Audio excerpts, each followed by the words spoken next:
It was the morning of March 22nd, 1999. In the quiet town of Elephant Butte, New Mexico, someone screamed. On a dusty road, a figure appeared. A woman, naked, bloodied. On her wrists hung handcuffs with pieces of chain. She stumbled barefoot, every step looking like pure pain, but she ran. She did not stop. She knocked on the door of the first house she saw. An elderly woman opened it and just stared for a moment. Then Cynthia spoke. "Call the police." Cynthia Vigil, 22 years old. She survived something no one should. A day earlier, she stood on a street in Albuquerque. A man approached, gray-haired, well-groomed, wearing a sheriff's uniform. He smiled, offered her a ride, and some money. Cynthia hesitated, but this wasn't her first client. She got in. The car was silent. Then a stop. A gas station. The rear door opened. A woman appeared, said nothing. Then, a needle. Something was injected into her neck. Everything went black. When she opened her eyes, silence surrounded her. Neon light flickered overhead. Her arms were handcuffed to cold metal. She tried to move. She couldn't. Then she heard it. Not the voice of the man who took her, but a recording. Calm, measured, cold. If you're hearing this, you're in my world now, and it has its rules. Cynthia lay on her back, arms stretched above her head, shackled to iron rings.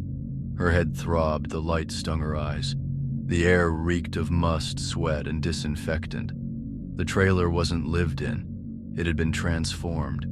Hooks, straps, and chains hung from every corner. Surgical instruments, pliers, electrodes, rubber hoses. A cage stood on the floor beside a work table cluttered with syringes, needles, and tools that belonged in no medical kit.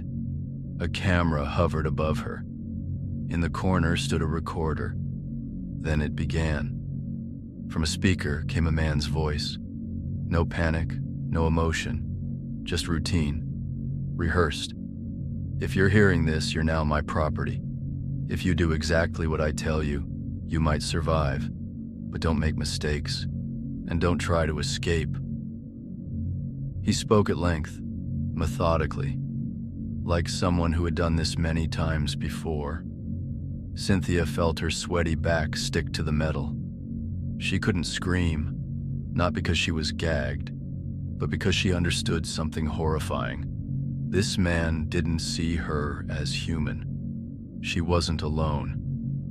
In the corner sat a woman, with red hair and empty eyes. She said nothing. That woman was Cindy Hendy, his partner, witness, accomplice. Cynthia didn't know how long she'd been there. Her body was exhausted, covered in bruises and abrasions. Her skin showed signs of repeated restraints. Memories came in fragments, blurred, fleeting. A rubber gag tearing at her mouth. A beeping device tracking her pulse. A mask she was forced to breathe through. Tools she didn't recognize. Their cold, clinical touch. What was done to her wasn't random. It was ritual. It was control. Sometimes he played a tape, calmly describing what he would do, what he expected, what would happen if she resisted, as if outlining the rules of ownership. She had stopped screaming long ago, not from surrender, but from futility. There was no one to hear her, only the camera, and him. Then came the mistake. Cindy entered alone, checked the restraints, set the keys on the table, then left. A phone rang in the next room. The door stayed open. Cynthia stared at the keys. Slowly, her hand moved. The key clicked. The chains unlocked. She stood, grabbed a metal pipe, and waited. Cindy returned. Cynthia didn't hesitate. She struck. Hard. Then again. She didn't count. She opened the door, ran into the daylight. Police raided David Parker Ray's house hours later. Everything seemed normal. The house was tidy, but behind it stood the trailer. When they opened it, they stopped breathing. It looked like a workshop. But then they saw tools everywhere, scalpels, clamps, but also homemade devices, tubes with electrodes, hooks, heated probes. They weren't for healing, they were made to dismantle. On the walls, diagrams of the human body, notes on nerve endings, pain thresholds, methods to induce unconsciousness without killing. A stack of tapes numbered, some had video, real women, chained, naked, gagged or not, eyes open or vacant, and always him, in gloves, in a white coat, like a surgeon dissecting. Then they found the manual, a handwritten book, instructions on how to break a person, detailed routines, sedative dosages, combinations of pain and reward. It read like a guide to psychological destruction.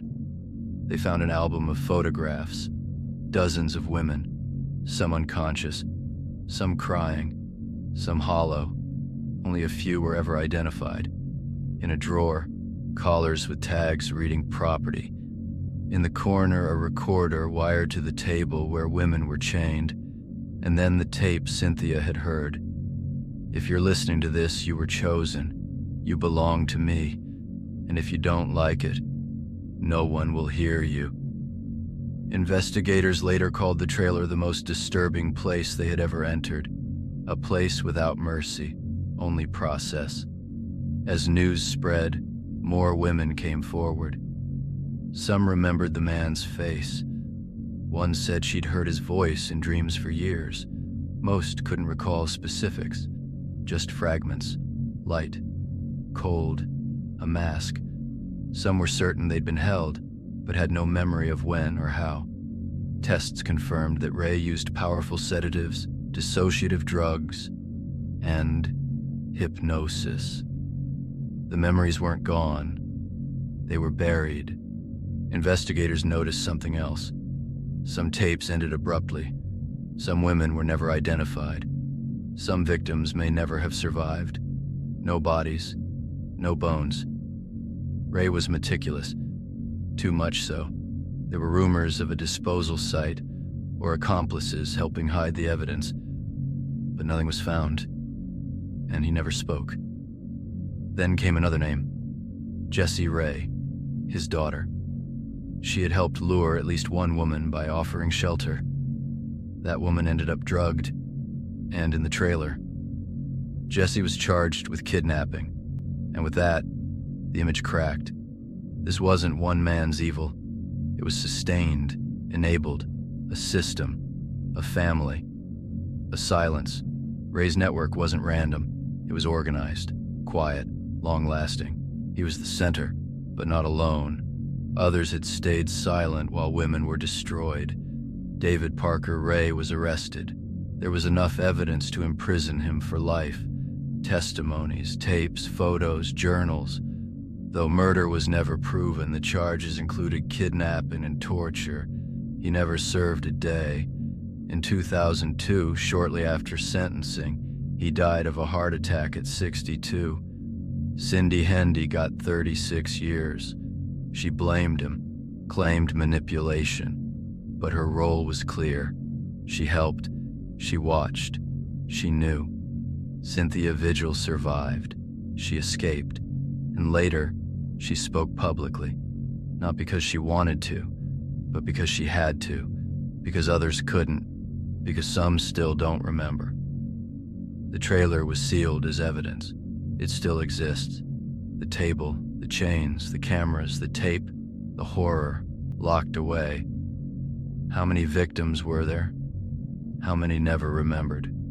How many people knew and did nothing? Some questions never get answered. Some things never disappear. They just stay quiet, locked in a trailer, in memory, in silence. How many more women were taken and never found? What if someone close to him knew and said nothing?